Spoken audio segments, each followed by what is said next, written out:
दुनिया के सबसे शक्तिशाली योद्धाओं की बात हो और जापान के समुराई योद्धाओं का जिक्र ना हो, ऐसा भला कैसे हो सकता है। आज भी समुराई योद्धाओं को इतिहास के सबसे शक्तिशाली योद्धाओं में गिना जाता है।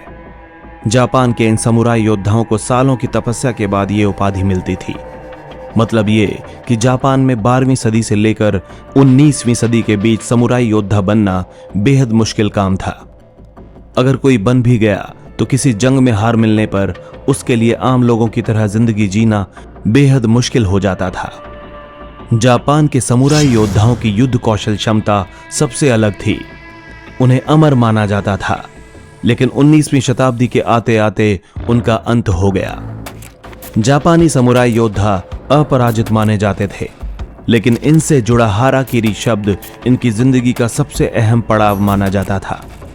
आज हम आपको इसी हाराकीरी शब्द का मतलब बताने जा रहे हैं। ये वो शब्द है जिसमें दुनिया के सबसे महान योद्धाओं की शहादत छिपी है। जापान में सेप्पुकु को हाराकीरी भी कहा जाता है। यह अपने देशवासियों के लिए एक ऐसी शहादत है जो सिर्फ समुराई योद्धा ही कर सकते हैं। यह शब्द समुराई योद्धाओं पर इसलिए भी फिट बैठता है क्योंकि युद्ध में हारने वाला योद्धा इस पारंपरिक रीति रिवाज के तहत अपनी शहादत देता। जापान के समुराई योद्धा रण क्षेत्र में शहीद होना पसंद करते थे, लेकिन हारना नहीं। असल में समुराई वो योद्धा थे जिनके लिए जीत और सम्मान ही सब कुछ होता था। यह अपमानित होने से बेहतर आत्महत्या करके खुद को शहीद मानना बेहतर समझते थे, जिसे वो हाराकीरी कहते थे। जापान में आज भी हाराकीरी को सम्मान की नजरों से देखा जाता है, लेकिन वहीं दुनिया के अन्य देशों में इसे आत्महत्या कहा जाता है। 18वीं सदी में अगर कोई समुराई योद्धा जंग हार जाता था तो उसे कैद नहीं होती थी, बल्कि उसे सम्मानजनक रूप से मरने का मौका दिया जाता था। ऐसी स्थिति में सेप्पुकु नाम की एक रस्म के तहत उन्हें अपने हाथों से अपनी अंतड़ियों को चीरकर शरीर से अलग कर देना होता था, ताकि वह सम्मान के साथ मौत को गले लगा सकें। दरअसल इंसान के शरीर में हारा नाभि के ठीक नीचे एक स्थान है जहां आत्मा का निवास माना जाता है। भारतीय ग्रंथों में इसे ब्रह्मरंध्र कहा गया है। समुराई योद्धा पराजय से पहले अपनी नाभि के नीचे खंजर मारकर खुद को शहीद कर लेते थे। जापान में ऐसे योद्धा जो हाराकीरी को अपनाते थे, हार के बावजूद उन्हें काफी सम्मान दिया जाता था और विधि पूर्वक उनका अंतिम संस्कार भी होता था। जापान में एडो पीरियड के दौरान समुराई की शुरुआत हुई थी।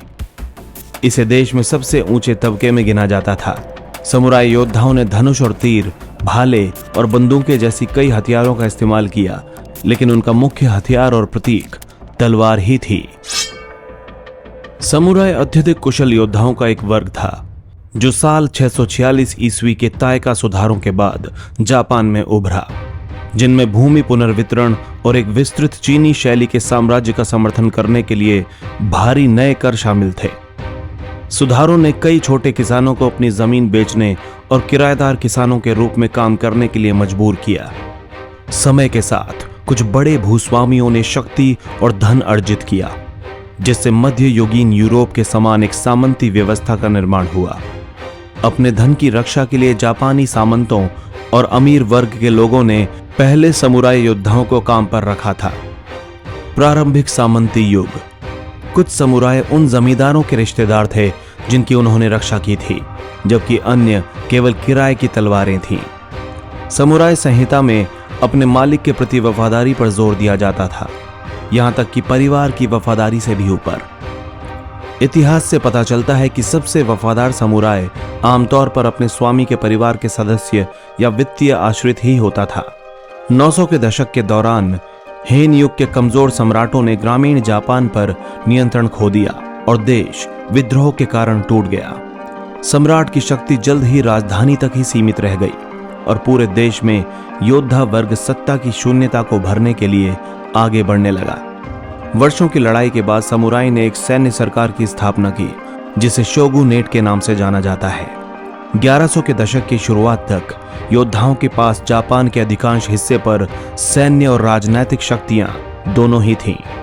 1156 में कमजोर शाही वंश की शक्ति को एक घातक झटका लगा, जब सम्राट तोबा की बिना किसी स्पष्ट उत्तराधिकारी के मृत्यु हो गई। उनके बेटे सुतोकू और गो शिराकावा ने 1156 के होगेन विद्रोह के नाम से जाने जाने वाले गृह युद्ध में नियंत्रण के लिए लड़ाई लड़ी। अंत में दोनों भावी सम्राट हार गए और शाही कार्यालय ने अपनी बची हुई सारी शक्तियां खो दी। गृह युद्ध के दौरान मीनामोटो और ताइरा समुराई कबीले प्रमुखता से उभरे। वे 1160 के हेइजी विद्रोह के दौरान एक दूसरे से लड़े थे। उनकी जीत के बाद ताइरा ने पहले समुराई के नेतृत्व वाली सरकार की स्थापना की और पराजित मीनामोटो को क्योटो की राजधानी से बाहर कर दिया।